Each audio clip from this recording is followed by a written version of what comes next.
नमस्कार, city light में स्वागत है आप सभी का। मैं हूं आपके साथ श्रवण तंबोली। इस वीडियो में देखेंगे दिन भर की तमाम बड़ी खबरों को विस्तार से। शुरुआत करते हैं। इस बीच एक बड़ी खबर मिल रही है दंतेवाड़ा से, जहां न्यूटन फिल्म के एक्टर की पिटाई की गई है। एक्टर मंगल कुंजाम को ग्रामीणों ने पीटा है। दोस्त के काम के सिलसिले में वो गांव गया हुआ था, भीड़ ने अचानक हमला कर दिया। किरंदुल थाना क्षेत्र का ये पूरा मामला है। तो ये बड़ी खबर है दंतेवाड़ा से, जहां न्यूटन फिल्म के एक्टर की पिटाई की गई है। एक्टर मंगल कुंजाम को ग्रामीणों ने पीटा है। दोस्त के काम के सिलसिले में गांव आया था, भीड़ ने अचानक हमला कर दिया। किरंदुल थाना क्षेत्र का यह पूरा मामला है। वेद प्रकाश हमारे संवाददाता फोन लाइन पर जुड़े। वेद प्रकाश, आखिर एक्टर के पिटाई क्यों की ग्रामीणों ने, क्या सामने आ पाया इसमें अब तक? जी देखिए, इस मामले में अब तक यही बातें सामने आ रही कि जो एक्टर है बॉलीवुड के न्यूटन फिल्म के मंगल कुंजाम, वो अपने कुछ साथियों के साथ टिकनपाल गांव गए थे। यहाँ पर आयरन और डाला जा रहा था। जो Arcelor Mittal Nippon steel India company का आयरन और होता है, उसका बकायदा टेंडर निकाला था। तो टेंडर के तहत जो काम किया जाना था वो मंगल कुंजाम के दोस्त थे। तो उसी के काम के चलते वो अपने दोस्तों के साथ, जिनका टेंडर था, वो टिकनपाल गांव गए थे। चूंकि टिकनपाल गांव के जो ग्रामीण हैं वो लगातार इस बात का विरोध कर रहे थे कि जो आयरन और का वेस्ट है वो उनके गांव में ना डाला जाए। तो जैसा कि मंगल खुद बता रहे थे कि एक मीटिंग के बहाने उन्हें गांव बुलाया गया और उसके बाद अचानक ही 15 से 20 लोगों ने उन पर हमला कर दिया। हमले में उन्हें चोटें भी आई है। हालांकि इस मामले की रिपोर्ट अब तक दर्ज नहीं हो पाई है, लेकिन अब पुलिस इस मामले की जांच करने की बात कर रही है। शुक्रिया वेद प्रकाश पूरी जानकारी के लिए।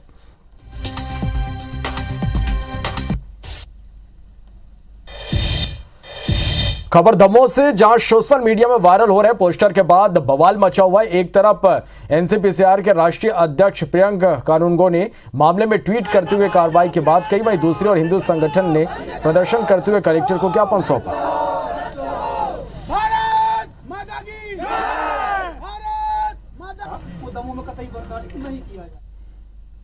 जिला शिक्षा अधिकारी कौन सा चश्मा लगाकर जांच करने गए थे, पाकिस्तान का, बांग्लादेश का या किसी अन्य इस्लामिक देशों का? मुझे नहीं लगता कि आप भारत का चश्मा पहन के कुरैशी जी डीओ साहब जांच करने गए थे। उन्होंने क्लीन चिट दे दी। इस पूरे मामले में जिला प्रशासन कठोर से कठोर कार्रवाई करे। स्कूल संचालक के खिलाफ FIR हो। PR कुरैशी जो कि दमोह में पिछले 10 वर्ष से दमोह में यहाँ पदस्थ है।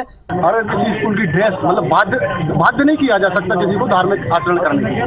लेकिन अगर आप बताओ, जैसे पुलिस है तो पुलिस की प्रॉपर ड्रेस है, वो उसकी बाध्यता है। अगर किसी स्कूल में किसी को ड्रेस कोड बना दिया जाएगा तो क्या वो बाध्यता नहीं? ये सीधा सीधा संवैधानिक उल्लंघन है। हमारे जो मौलिक अधिकार है उनका उल्लंघन है। ऐसी शिक्षा संस्था सीधा सीधा संवैधानिक आर्टिकल 29 का उल्लंघन करती है। मान्यता रद्द होना चाहिए। दमोह में वायरल पोस्टर विवाद थमने का नाम नहीं ले रहा। दरअसल 2 दिन पहले जिले के एक निजी स्कूल के बाहर दीवार पर टॉपर छात्राओं की फोटो लगी हुई थी। इस पोस्टर पर कुछ मुस्लिम समाज की छात्राएं भी थी, जिन्हें हिजाब और बुर्का पहनकर फोटो लगाई गई थी। पोस्टर वायरल होने के बाद दमोह जिले में बवाल मचा हुआ है।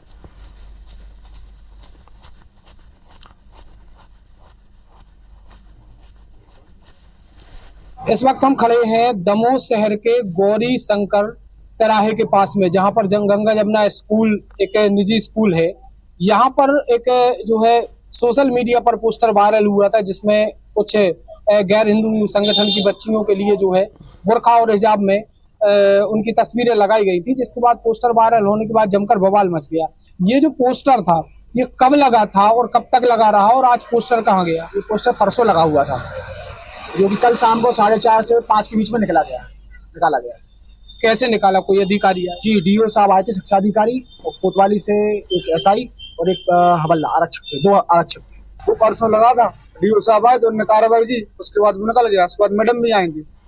उस पोस्टर में क्या था ऐसा? उसमें बुर्के का वो था। हाँ, क्या था? किसकी फोटो लगी थी उसमें? 14 फोटो थी। हाँ, कुछ हिंदू लोग की नहीं, उनको भी वो था। सर, ये वायरल पोस्टर का विवाद मामला है और कल से लेकर आज तक दमोह जिले की सोशल मीडिया पर चल रहा है, तो क्या है इसमें? आखिर मामला क्या है, क्या जांच?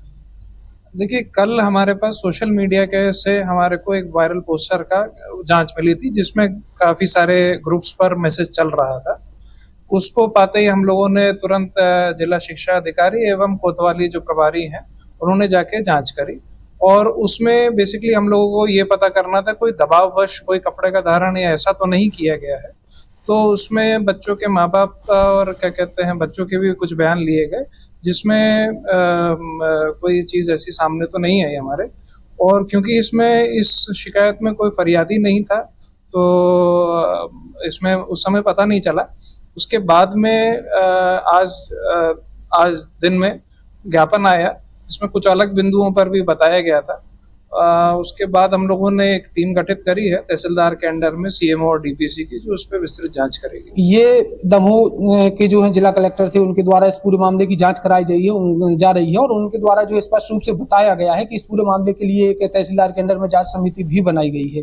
कैमरा पर्सन अभिषेक के साथ जितेंद्र गौतम, IBC 24 दमोह। दमोह के प्राइवेट स्कूल में हिंदू लड़कियों को हिजाब पहनाने के मामले में स्कूल शिक्षा मंत्री इंदर सिंह परमार ने IBC 24 पर यह माना कि प्राइवेट स्कूल के ड्रेस कोड के लिए मध्य प्रदेश में कोई नियम नहीं है। इन्हें प्राइवेट स्कूल ड्रेस कोड को लेकर सरकार के नियंत्रण से बाहर हैं। दमोह में हिंदू बच्चियों को हिजाब पहनाने के मामले ने मध्य प्रदेश की सियासत को गरमा दिया है। विपक्ष के निशाने पर मध्य प्रदेश की भारतीय जनता पार्टी सरकार है और भगवा ब्रिगेड के लोग अब सड़कों पर आ चुके हैं। मेरे साथ इस वक्त स्कूल शिक्षा मंत्री इंदर सिंह परमार हैं। सर, क्या शिकायत मिली है आपको दमोह से गंगा जमुना स्कूल को लेकर? मुझे अभी व्हाट्सएप पे एक फ्लैक्स का फ़ोटो मिला है, उसमें मैंने पढ़ा है और देखा है कि शायद उस स्कूल ने बच्चों को, बेटियों को विशेष करके हिजाब पहना करके वो फ़ोटो प्रदर्शित किए हैं। बच्चियों के नाम हिंदू नाम पर दर्शाए गए हैं और इसलिए जब बातचीत चली तो मालूम पड़ा कि वो शायद उन्होंने गणवेश बना रखा है। स्कूल शिक्षा विभाग सरकारी स्कूलों में तो गणवेश अपना तय करता है, लेकिन प्राइवेट स्कूलों को अभी तक कोई नियम नहीं होने के कारण से हम कोई भी और निर्देश जारी नहीं कर सकते थे। लेकिन इसमें हमारे एसपी और कलेक्टर को अधिकार है कि ऐसी व्यवस्था यदि स्थानीय स्तर पर कोई होती है तो एसपी और कलेक्टर कार्रवाई करे। सर, तो क्या मनमानी चलेगी निजी स्कूलों की? ड्रेस कोड अगर उनको तय करने का अधिकार है? देखिए, अभिभावक को भी चाहिए कि हमारे बेटे से कोई ज़्यादा फीस ले रहे हैं, हमारे बेटों से कोई अनावश्यक फीस बढ़ा रहे हैं, हमारे बेटों बेटियों को कौन सा ड्रेस पहना रहे हैं, उसके बारे में उनको भी शिकायत करना चाहिए, उनको भी अवगत कराना चाहिए। और ये आज ध्यान में आया है तो निश्चित रूप से आगे आने वाले समय में हम प्राइवेट स्कूलों के बारे में भी कोई नीति बना करके आगे बढ़ेंगे। सर, शिकायतें अगर होती हैं, परिजनों की तरफ से आपत्ति होती है शायद, हाँ, तो आगे स्कूल के से शिकायत होती है। अभी भी हमने हमारे डीओ को हम निर्देश दे रहे हैं कि वो जाकर के अभिभावकों से और बच्चों के बयान लें। उनकी सहमति के बगैर यदि उन्होंने वो ड्रेस पहनाया है तो वो भी नियम से गलत होगा।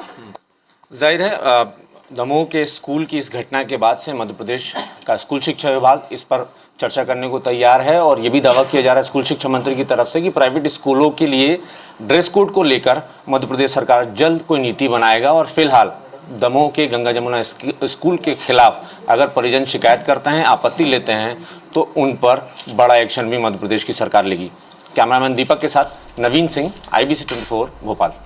भोपाल में गृह मंत्री नरोत्तम मिश्रा ने कांग्रेस पर एक बार फिर जमकर हमला बोला। उन्होंने PCC चीफ कमलनाथ पर तंज कसते हुए कहा कि उन्हें छोड़ सभी को मालूम है कि वे भावी CM नहीं है। वहीं दिग्विजय सिंह के संसद भवन की तुलना सोमालिया से करने पर उन्होंने कहा कि दिग्विजय सिंह सोमालिया से ही तुलना करेंगे, विदिशा के सूर्य मंदिर से नहीं। कमलनाथ जी अपने आप को स्वयं ही भावी CM कहते हैं, बाकी कोई नहीं कहता है। कमलनाथ जी को छोड़कर बाकी सबको पता है कि वो भावी CM नहीं है। देखो, ये सोमालिया से ही करेंगे, विदिशा के सूर्य मंदिर से थोड़ी करेंगे, जो विजय सूर्य मंदिर है हमारे यहाँ का। ये राम मंदिर पर सवाल उठाएंगे, नए संसद भवन पर सवाल उठाएंगे और इनको सोमालिया ही नजर आएगा, क्योंकि ये तुष्टीकरण की राजनीति करते हैं। अच्छा, आप ये बताओ, बजरंग दल के अलावा उनने कभी PFI पे सवाल उठाया है क्या? IS पर सवाल उठाया है क्या? सिमी पे सवाल उठाया है क्या? मध्य प्रदेश सरकार ने एक बार फिर कर्ज लिया है। सरकार ने 2000 करोड़ रुपए का कर्ज लिया है, जिसकी मियाद 10 साल के लिए है। सरकार के लगातार कर्ज लेने पर सूबे में सियासत शुरू हो गई है।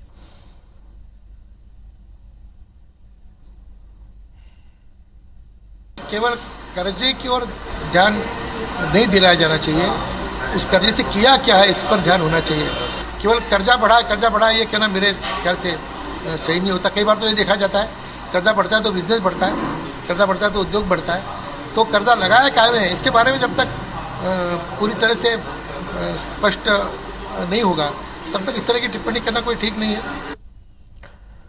मोदी सरकार के 9 साल पूरे होने पर भाजपा देश भर में आज से 3 जून तक लोकसभा, विधानसभा और बूथ स्तर पर महा संपर्क अभियान चलाने जा रही। छत्तीसगढ़ में इन कार्यक्रम के बारे में जानकारी देते हुए भाजपा प्रदेश अध्यक्ष अरुण साव ने बताया कि सम्मेलन में केंद्रीय मंत्री और भाजपा के केंद्रीय पदाधिकारी आएंगे। यह 9 वर्ष भारत के नवनिर्माण, गरीब कल्याण के 9 वर्ष रहे हैं। आज पूरी दुनिया कह रही है कि 21वीं सदी भारत की सदी है। रायगढ़ में 3 दिवसीय राष्ट्रीय रामायण महोत्सव गुरुवार से शुरू होने जा रहा। आयोजन के लिए 60,000 स्क्वायर फीट में एयर कंडीशनर पंडाल बनाया गया, जिसमें तकरीबन 10,000 लोगों के बैठने की व्यवस्था है। कल दोपहर 3 बजे से भूपेश बघेल रामायण महोत्सव का उद्घाटन करेंगे।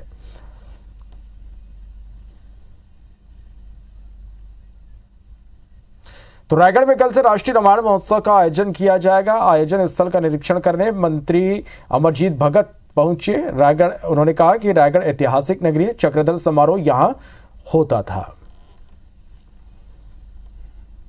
रायगढ़ में राष्ट्रीय रामायण महोत्सव कल से शुरू होने जा रहा है। 3 दिनों तक चलने वाले इस रामायण महोत्सव की भव्यता का अंदाजा इसी बात से लगाया जा सकता है कि 15 राज्यों से अधिक मानस मंडलियां हैं, वो इस कार्यक्रम में हिस्सा लेने वाली है। 2 विदेशी टीमें हैं, वो भी यहाँ पे हिस्सा लेंगी और कार्यक्रम प्रस्तुत करेंगी। इन कार्यक्रमों की तैयारियों का जायजा लेने के लिए संस्कृति मंत्री अमरजीत भगत स्वयं यहाँ पे पहुंचे हुए हैं। उन्होंने कुछ देर पहले अधिकारियों की समीक्षा बैठक ली है, जरूरी दिशा निर्देश दिए हैं और तैयारियों को लेकर बातचीत भी की है। सीधे अमरजीत भगत जी से बात करेंगे। सर, इस पूरे कार्यक्रम को रायगढ़ में चुनने की वजह क्या है? रायगढ़ ऐतिहासिक नगरी है। राजा चक्रधर सम्मान समारोह यहाँ हुआ करता था। पूरा शहर सजता था, पूरे देश और प्रदेश के लोग यहाँ पर आते थे। पिछले कुछ समय से इसमें काफ़ी गैप आया था। इस आयोजन के माध्यम से पूरा शहर का गौरव फिर स्थापित होगा, ऐतिहासिक महत्व फिर लोगों के मानस पटल में स्थापित होगा। इस आयोजन के माध्यम से देश और दुनिया के लोग जहाँ पर छत्तीसगढ़ को जानेंगे, छत्तीसगढ़ की संस्कृति को जानेंगे, इसी माध्यम से रायगढ़ को भी पुनः याद करेंगे कि ये चक्रधर जी की नगरी है, जहाँ पर रामायण का राष्ट्रीय रामायण प्रतियोगिता हो रहा है। जब से इस महोत्सव की शुरुआत की बात कही गई है, तब से राजनीतिक बयानबाजी शुरू हो गई है। क्यों बीजेपी को लगता है कि ये राजनीतिक कार्यक्रम है? बार बार ये कहा जाता है कि राम के नाम पर वैतरणी पार करने की कांग्रेस कोशिश कर रही है। तो क्या राजनीतिक चश्मे से देख रही है इस पूरे कार्यक्रम को बीजेपी? देखिए, कौन क्या सोचता है, कौन क्या बोलता है, ये उनका विषय है। लेकिन एक ही समझें कि राम हमारे आदर्श हैं। राम हमारे रग रग में, कड़कड़ में बसे हैं। छत्तीसगढ़ से भगवान राम का पुराना नाता है। कौशल्या माता की छत्तीसगढ़ मैका है, भगवान राम का ननिहाल है। इस छत्तीसगढ़ में उन्होंने अपना वनवास काल का बहुत लंबा समय बिताया है। तो 3 दिनों तक चलने वाले रामायण महोत्सव को लेकर तैयारियां पूरी हो गई हैं। जिला प्रशासन इन तैयारियों को अंतिम रूप देने में लगा हुआ है और कल से पूरा रायगढ़ जिला जो है वो राममय होगा। कैमरामैन जितेंद्र सोनी के साथ अविनाश पाठक, IB24 रायगढ़। बातें आगे खबर सीहोर के सलकनपुर से, जहां मुख्यमंत्री शिवराज सिंह चौहान देवी लोक महोत्सव कार्यक्रम में शामिल हुए। इस दौरान मीडिया से चर्चा करते हुए सीएम ने कहा कि मैया की प्रेरणा से ही यह कुल देवी मां विजयासन देवी के मंदिर परिसर में देवी लोक की स्थापना कर पा रहे हैं। विजय के बाद आसन दिया, इसलिए विजयासन भैया हमारी माँ कहलाती है। उनकी कृपा और आशीर्वाद इस सब पर वर्षा होती है। उनकी कृपा बरसती रहे, वो हमको सद्बुद्धि दे, सन्मार्ग पर चलाए। इसके लिए प्रेरणा स्थल, श्रद्धा स्थल, भक्ति भाव से जहाँ लाखों लोग आते हैं। नेपाल के प्रधानमंत्री के दौरे को लेकर पुलिस कमिश्नर ने एक बैठक की, जिसमें सुरक्षा को लेकर इंतजामों की समीक्षा की गई। इस दौरान कई जरूरी निर्देश दिए गए। नेपाल के प्रधानमंत्री पुष्पकमल दहल प्रचंड आगामी 2 और 3 जून को मध्य प्रदेश आ रहे हैं। मुख्यमंत्री शिवराज सिंह चौहान उनकी अगवानी करेंगे। उस वीवीआईपी विजिट को देखते हुए इस बैठक का आयोजन किया गया था और इस बैठक में जो पुलिस मुख्यालय ने जो वरिष्ठ अधिकारी जो पुलिस मुख्यालय और अन्य यूनिट्स के उपलब्ध कराए हैं उनको ब्रीफ किया गया है। 2 तारीख को जो कार्यक्रम है वो निर्बाध रूप से संपन्न हो सके। सहकारी संस्थाओं के चुनाव 5 साल में कराने का नियम है, लेकिन मध्य प्रदेश में 5 साल से सहकारिता के चुनाव नहीं हुए हैं। इस साल भी चुनाव होने की कोई संभावना नहीं है। चुनाव नहीं होने पर अब राजनीति शुरू हो गई है। मध्य प्रदेश में 5 साल से सहकारिता के चुनाव नहीं हुए और इस साल भी चुनाव होने की कोई संभावना नहीं है, क्योंकि सरकार 5000 नई प्राथमिक सहकारी समितियां बनाने जा रही है। इसके लिए वर्तमान 4543 समितियों के क्षेत्रों में परिवर्तन हो रहा। यह प्रक्रिया सितंबर तक पूरी होगी। अक्टूबर में विधानसभा चुनाव की प्रक्रिया शुरू हो जाएगी। इसलिए अब सहकारी समितियों के चुनाव नहीं होने तक समितियों का संचालन प्रशासक ही करते रहेंगे। सहकारिता विभाग अब चुनाव कराने की स्थिति में भी नहीं है, क्योंकि नई समितियों के गठन की प्रक्रिया प्रारंभ हो चुकी है। इसमें समिति के क्षेत्र में भी परिवर्तन होगा और सदस्य भी बढ़ जाएंगे। सहकारिता के चुनाव नहीं होने पर कांग्रेस ने बीजेपी पर सहकारिता आंदोलन को कुचलने का आरोप लगाया, तो वहीं बीजेपी का कहना है कि कांग्रेस की किसान कर्ज माफी के चलते मध्य प्रदेश में सहकारी समितियां बर्बाद हो गई थीं। लेकिन आप देखें शिवराज सरकार पिछले 18 साल से निरंतर है, लेकिन सहकारिता के आंदोलन को सहकारिता को निरंतर इन्होंने कुचला है। उसको चुनाव कराने का तो सवाल ही खड़ा नहीं होता है। कांग्रेस पार्टी एक लौती ऐसी पार्टी है जिसने मध्य प्रदेश के सहकारिता को डुबाने का काम किया है। कर्ज माफी का वादा किसने किया था? किसानों के साथ छल किसने किया था? आज उनको बाहर निकालने का काम, सुचारू रूप से चलाने का काम किसी ने किया है तो भारतीय जनता पार्टी की शिवराज जी की सरकार ने किया है। अक्टूबर में विधानसभा चुनाव की आचार संहिता लागू होगी। उस दौरान कोई और दूसरा चुनाव नहीं कराया जा सकता। यही कारण है कि सरकार सहकारी बैंकों में सहकारिता के क्षेत्र से जुड़े विधायक, सांसद या अन्य नेताओं को प्रशासक बनाने की तैयारी में है। विवेक पटैया, IBC 24, भोपाल। छत्तीसगढ़ विधानसभा चुनाव में इस बार लगभग 6,50,000 नए मतदाता होंगे। इसमें लगभग 4,25,000 ऐसे मतदाता हैं जो पहली बार वोट डालेंगे। 2 अगस्त को प्रारंभिक प्रकाशन होगा मतदाता सूची का और 4 अक्टूबर को इसका अंतिम प्रकाशन होगा। इस चुनावी वर्ष में अपने आप को मतदाता के रूप में जरूर दर्ज करें और मतदान में भी बढ़ चढ़कर हिस्सा ले। तो भूपेश बघेल के कामों के प्रति छत्तीसगढ़ का युवा बड़ा सकारात्मक रुख रखता है और जो 6.5 लाख से अधिक युवा जोड़े गए हैं, हमें पूरा भरोसा है कि एक बार फिर से छत्तीसगढ़ में कांग्रेस की सरकार बनाने के लिए अपना योगदान दें। छत्तीसगढ़ प्रदेश में नवंबर 2023 में विधानसभा के चुनाव होने वाले हैं और 6 लाख से ज्यादा नए मतदाता इस बार जुड़े हैं। निश्चित रूप से कहीं ना कहीं ये नए मतदाता जो रमन सरकार और भाजपा सरकार में विकास कार्य हुए थे उससे प्रभावित रहेंगे और भाजपा को वोट देंगे। भिलाई में इन दिनों मैरिड वुमेन के फैशन शो में हिस्सा लेने और कई तरह के खिताब जीतने का सिलसिला लगातार चल रहा, लेकिन अब इसके बीच ठगी का मामला पहली बार सामने आया। भिलाई के जेके फाउंडेशन के डायरेक्टर विजय जैन ने छत्तीसगढ़, ओडिशा और झारखंड के सदस्यों के साथ दुबई में फैशन शो कराने के लिए आरोपी विजय जैन को 17,88,000 रुपए दिए, पर न तो दुबई में कोई शो हुआ और न ही उसके पैसे वापस मिले। गुजरात के जो विजय जैन है, विजय जैन को जय रेड्डी के द्वारा लगभग 17,88,000 रुपए ट्रांजैक्शन किया है। न कोई वीजा तैयार किया गया, न उनका पासपोर्ट तैयार किया गया है और न ही उनको कॉन्ट्रैक्ट पे दुबई या सिंगापुर ले गया है। इस नाम से शिकायत जांच पे जो है धारा 420 का अपराध पाए जाने से कल दिनांक को विजय जैन के खिलाफ अपराध कायम कर विवेचना की जा रही है। भिलाई से खबर, बेकाबू कार ने बाइक को टक्कर मार दी। बाइक सवार CISF जवान गंभीर रूप से घायल हो गया। लोगों ने घायल जवान को अस्पताल में भर्ती कराया गया। घटना के बाद आरोपी कार चालक मौके से फरार हो गया। भट्टी थाने क्षेत्र के टाउनशिप के सेक्टर 3 का यह मामला है। तस्वीरें भी आप देख पाए।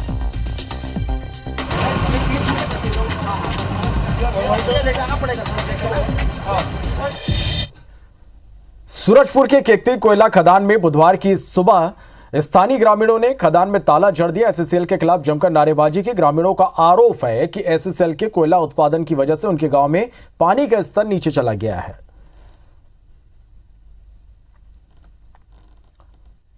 नक्सल प्रभावित सुकमा जिले में विकास के नए आयाम स्थापित किए जा रहे हैं। इसी कड़ी में सुकमा जिले के कोंटा ब्लॉक में के 2 इलाकों में आजादी के बाद पहली बार मोबाइल नेटवर्क की सुविधा पहुंची है। बीजापुर का व्यापारिक ब्लॉक असुर नक्सली दंश की वजह से 20 साल से देश से कटा हुआ है। क्षेत्र में वर्षों से सड़क नहीं बनी। सड़क नहीं होने से पड़ोसी राज्य तेलंगाना की दूरी 4 गुना हो गई है।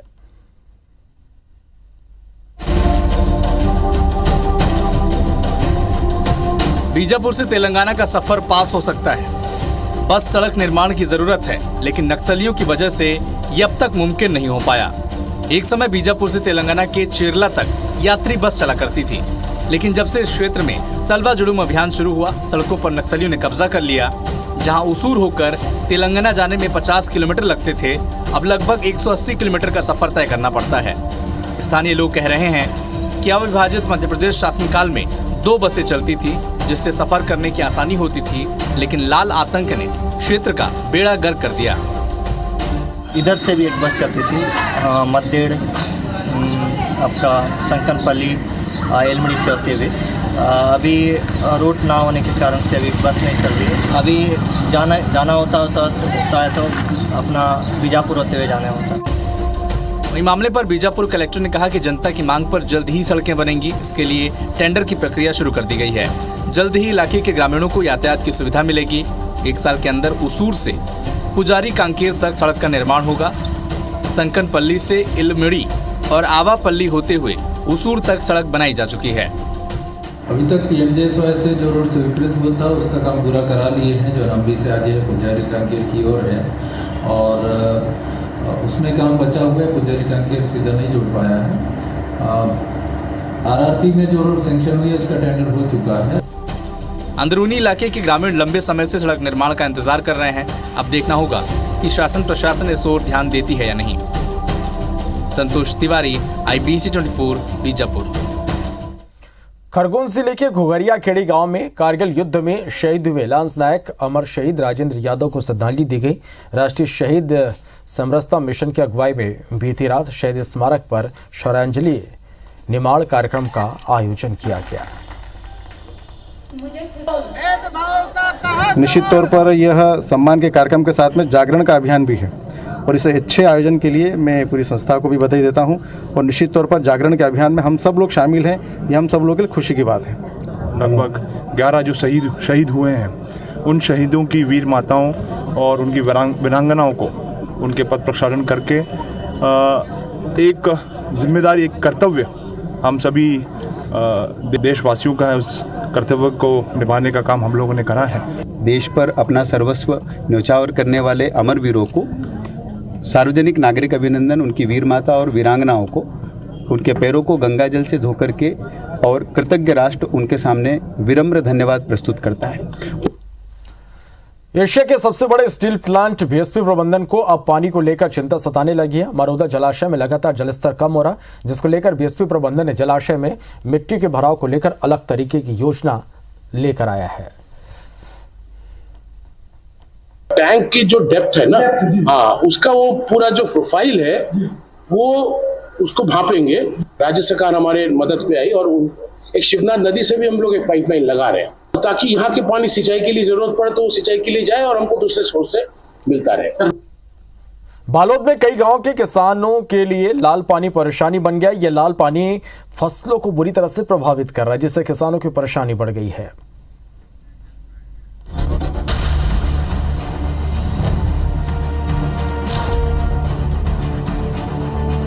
किसान कभी बेमौसम बारिश, कभी सूखे जैसी समस्याओं से अक्सर ही परेशान रहते हैं। इन समस्याओं पर किसी का जोर नहीं है, इसलिए किसान भी सब्र कर लेता है। लेकिन प्रशासनिक लापरवाही के कारण भी उसे परेशान होना पड़े और कोई समस्या के निराकरण में दिलचस्पी भी न ले तो दर्द ज्यादा होता है। ऐसा ही हो रहा है बालोद के दल्ली राजहरा और महामाया माइंस इलाके में। दरअसल इन 2 इलाकों में बीएसपी कच्चे लोहे का खनन और परिवहन करती है। यहाँ से निकलने वाला फाइंस युक्त लाल पानी धोबे दंड, दर्रा टोला, कुमुर कट्टा, नलकसा और कोटा गांव की जमीन पर लगातार आ रहा है, जिससे किसानों की फसल का उत्पादन प्रभावित हो रहा है। परेशान किसानों ने कई दफा मदद की गुहार लगाई, लेकिन किसी ने नहीं सुनी। धीरे धीरे किसानों की समस्या नासूर बनती जा रही है। और वो घोल के वो जो पानी है हमारे खेत मन में घुस जाते। खेत में घुसे के कारण क्या है, धीरे धीरे जो उर्वरक क्षमता है वो पूरा एकदम जीरो की ओर जाते हैं। बीएसपी के चालू होए के बाद यहाँ फाइंस आए के बाद हमारे खेतर अभी बंजर हो जाते हैं।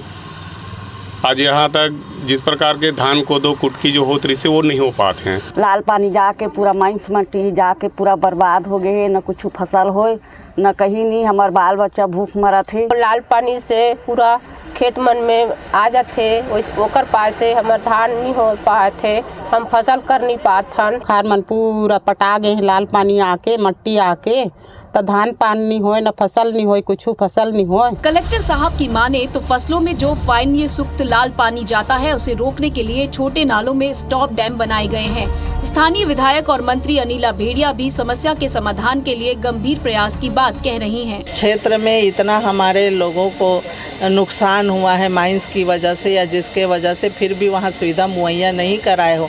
महीना का समय दिए हैं, मैं बोली तत्काल कार्यवाही करना ही नहीं, जनता के साथ मैं भी सामने आऊँगी। जहाँ पर आवश्यकता है वहाँ पर सोलर वाटर फिल्टर भी स्थापित किए गए हैं और अन्य भी प्रक्रियाएं अपनाई गई हैं जिससे कि उनको शुद्ध पेयजल मिल सके, और इसके लिए हम निरंतर प्रयासरत हैं कि इनकी जो समस्याएं हैं उनका समाधान प्रॉपर ढंग से किया जा सके। किसानों की गुजर बसर खेत में उगने वाली फसल पर ही होती है, लेकिन लाल पानी फसल को ही उगने नहीं दे रहा।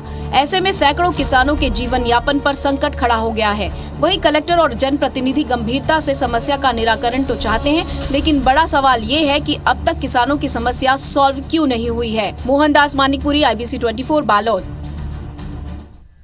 रायपुर के बूढ़ापारा इलाके में नागा साधु के वेश में ज्वेलर्स की दुकान में पहुंचे दो ठग सुनार के सोने की अंगूठी निकालकर फरार हो गए। राशि ज्वेलर्स के संचालक के मुताबिक वर्मा कॉम्प्लेक्स स्थित उनकी दुकान पर दो लोग नागा साधु के वेश में पहुंचे, भिक्षा मांगने पर ठगी करते हुए नजर आए।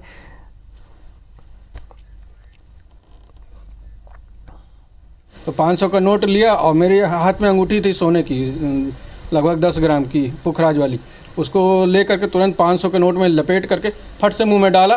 तो तब तक वो बोला कि मेरा पेट में है, मैं तो नागा साधु हूँ, मुझको मेरे से वसूलना है तो मुझको पेट फाड़ करके निकालो, इतना बोलना। मैं हकबक रह गया। तब तक वो दो नागा साधु थे, दोनों के दोनों भाग गए। फिर रख लिए उसको अंगूठी को और गायब कर दिया, ऐसा प्रार्थी का कहना है। काफ़ी देर तक वो बातों में अपने उलझाए रहे। उसके बाद कुछ देर के बाद वो साधु वहाँ से निकल गए, जिस पर कुछ देर के बाद फिर प्रार्थी को ये एहसास हुआ कि उनके साथ ठगी हो गई है, जिस पर थाना कोतवाली आके आवेदन दिया और उस पर जो है FIR कर लिया गया है और लगातार जो है जिस पे विवेचना की जा रही है।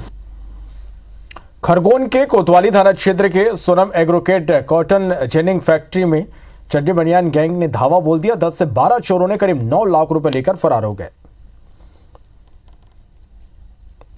कल 10-12 आदमी आ गए थे, उन्होंने कल ऑफिस की ग्रिल तोड़ी और अलमारी तोड़ के उसमें जो रखा कैश है वो ले गए, लगभग 8 से 9 लाख रुपए के आसपास। 8 से 9 लाख रुपए। कितना पैसा था यहाँ पे? हाँ, यहाँ कल रखते ही ना। 3 बजे रात को सूचना मिली थी कि सोनम जिन में पीछे जो निर्माण कार्य चल रहा है वहाँ से छेद करके और कुछ कैश वहाँ से ले गए हैं। उसमें CCTV फुटेज हमको प्राप्त हुए। पुलिस अधीक्षक महोदय ने 2 टीमें बना दी हैं, भी की सहायता ली जा रही है, उसको पकड़ने का प्रयास किया जाएगा। मुरैना में बुधवार को काशी बाबा कॉलोनी के रहने वाले जीतू प्रजापति ने अपने प्राण त्याग दिए। दरअसल जीतू 1 महीने से पीलिया से पीड़ित था। जिंदा था, उनकी नैन सांस चल रही थी तो तोड़ी। फिर उसके बाद हम जिला हॉस्पिटल में लेके गए थे। हॉस्पिटल में ले जाने के बाद डॉक्टर ने उपचार किया था। उपचार के बाद थोड़ी देर बाद उसको डॉक्टर ने मृत घोषित किया। तो इसी चीज़ में कुछ था नहीं, उसको मृत करने का उसको घर भेज दिया था। एक्चुअली में उसमें प्रॉब्लम ये रही है कि केवल कि अंधविश्वास के चलते हुए कुछ लोगों को ये गलतफहमी हुई थी कि उंगली से खून टपकना या उसकी हलचल होने की वजह से वो जिंदा हो गया। तो ऐसा कुछ नहीं था। उसकी काफ़ी लंबे समय से कुछ ऐसी हिस्ट्री थी कि उसका इलाज चल रहा था क्रोनिक बीमारी का, उसके तहत उसकी मृत्यु हुई है। कूनो नेशनल पार्क में ट्रैकिंग और मॉनिटरिंग टीम के पास वाहनों की कमी थी, जिसे देखते हुए प्रशासन ने नेशनल पार्क की टीम को बाइक मुहैया करा दी है।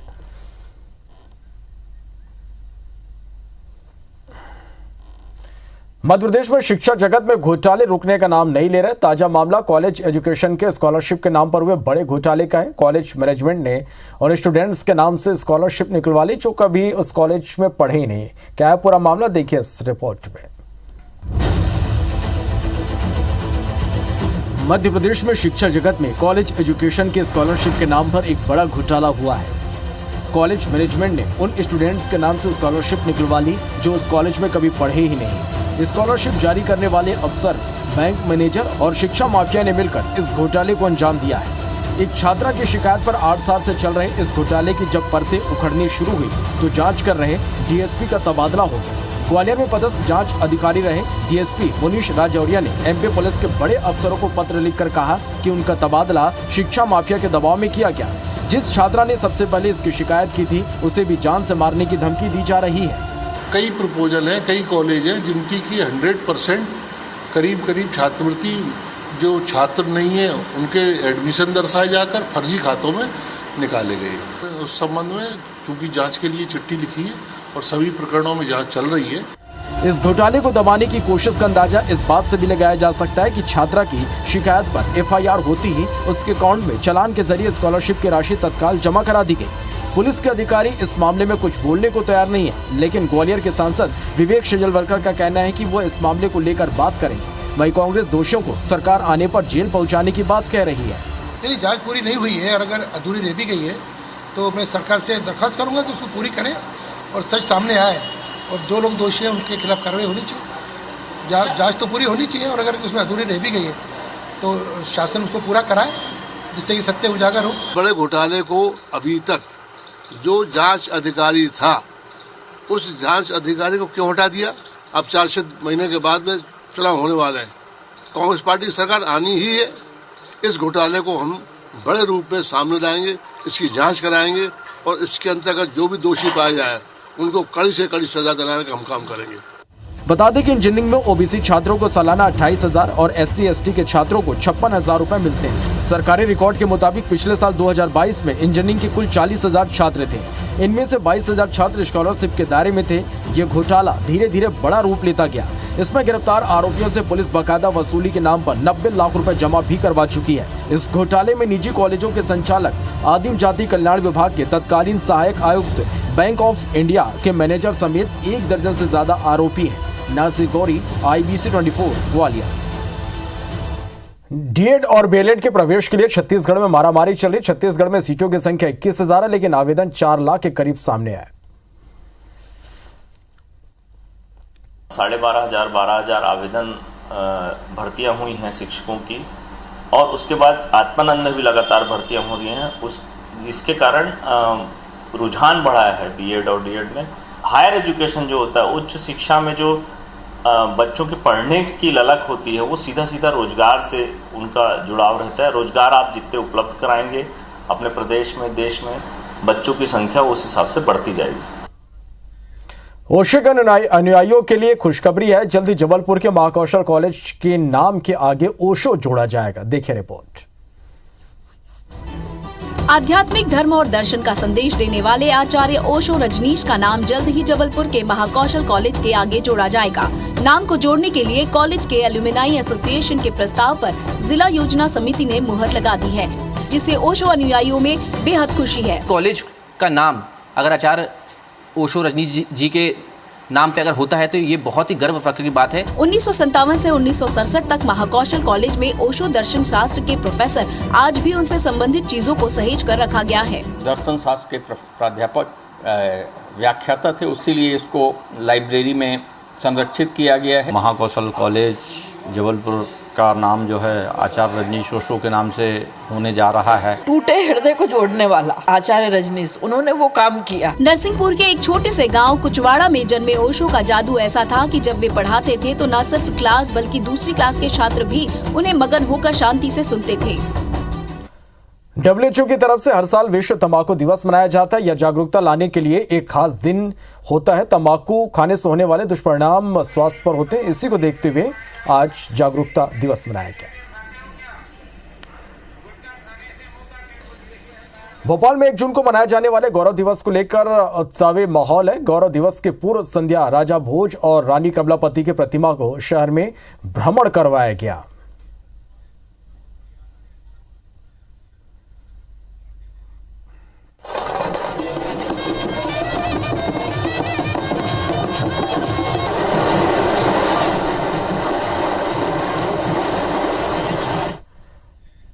इंदौर से खबर, नशे के खिलाफ लड़ने के लिए जनता से अपील की गई। कैलाश विजयवर्गीय ने मंच से अपील की है।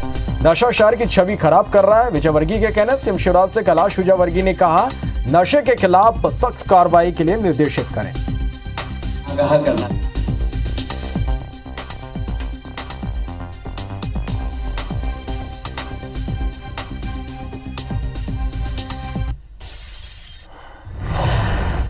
कृति प्रारंभ हुई है नशे की, मैं उसके खिलाफ सबको आगाह करना चाहता हूं। इंदौर को हमें बचाना है और इंदौर की गौरवशाली परंपरा रहे, ये हम सबकी जवाबदारी है। तो इस विकृति को समाप्त करना है सामाजिक रूप से हम सबको, और मुख्यमंत्री जी प्रशासनिक रूप से आप निर्देश देके जाएं। बॉलीवुड अभिनेत्री सारा अली खान और अभिनेता विकी कौशल इंदौर पहुंचे। इस दौरान उन्होंने 56 दुकान में पोहा जलेबी के साथ इंदौरी जाकू का स्वाद चखा।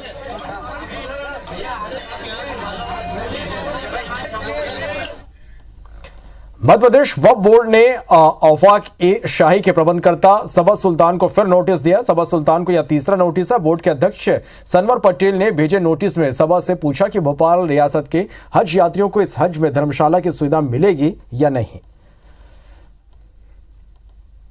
मध्य प्रदेश वक्फ बोर्ड ने आज तीसरा नोटिस शाही औकाफ को दिया है।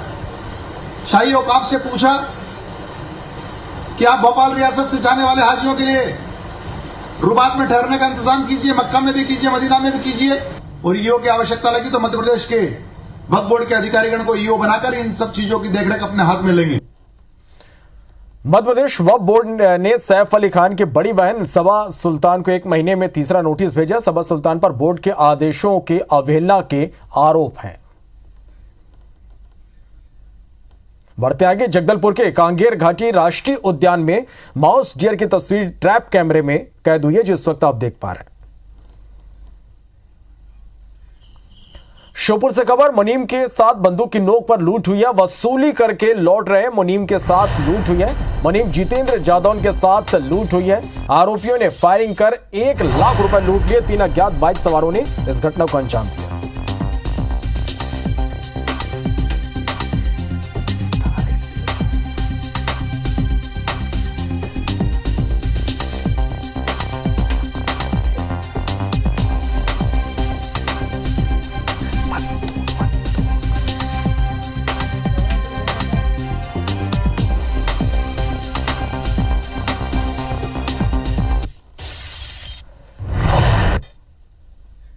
भिंड से खबर, जहां रेत के अवैध भंडारण पर छापा मारा गया। बरेठी गांव में पुलिस ने दबिश दिया। अवैध 300 ट्रक रेत यहां पर जब्त किया गया। 5000 घन मीटर रेत जब्त किया गया।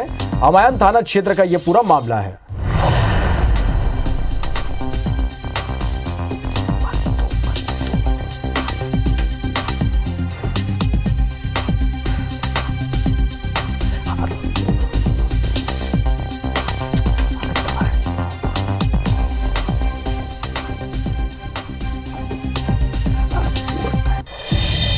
बढ़ते आगे, छत्तीसगढ़ समेत कई राज्यों में लगातार हुई बेमौसम बारिश से सब्जियों की फसल को नुकसान पहुंचा, जिसका असर अब दिखने लगा। सब्जी विक्रेताओं के मुताबिक बारिश में लगभग 60% तक फसल खराब हो गई।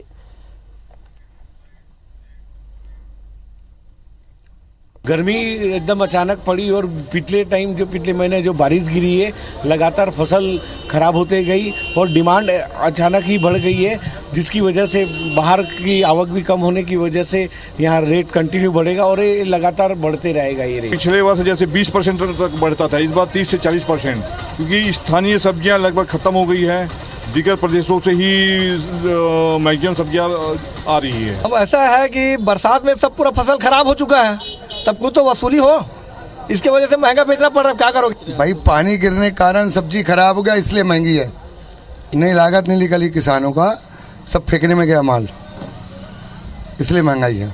अदरक और नींबू भी जैसे है, अभी इस बार भी जो बीच में फसल आई थी तो रेट डाउन था, अभी जो फसल आई है तो माल कम है, इस नाम से महंगाई बढ़ गई है। फिलहाल इस बुलेटिन में इतना ही। नमस्कार।